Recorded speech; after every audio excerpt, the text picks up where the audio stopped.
Hello and welcome. We've come to our final two interspecies interactions. Parasitism is a relationship between organisms that we've certainly heard a lot of in the news over the past several months. Whether we like it or not, the image below has become seared into many of our memories as the reason we've been stuck at home and not back in the classroom. Right? This is an image of the coronavirus. So some parasitic relationships might include bacteria or viruses. They also include some insects such as ticks or tapeworms, organisms that live off of the host without killing the host.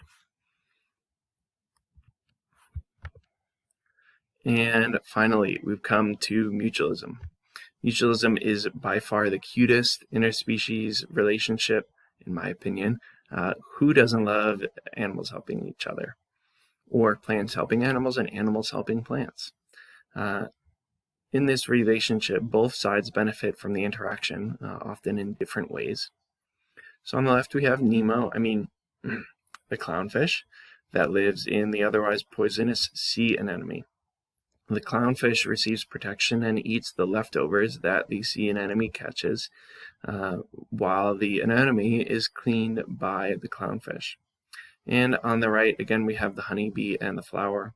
The bee receives food in the form of nectar, and the flower attaches its pollen to the bee, spreading spreading its genes. So did I miss any? Are there any that you feel like you can think of that we may have missed, that we didn't cover in this mini lesson?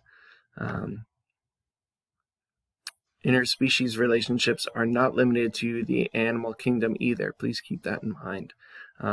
Each of these relationships exist between animals and plants as well as within the plant kingdom.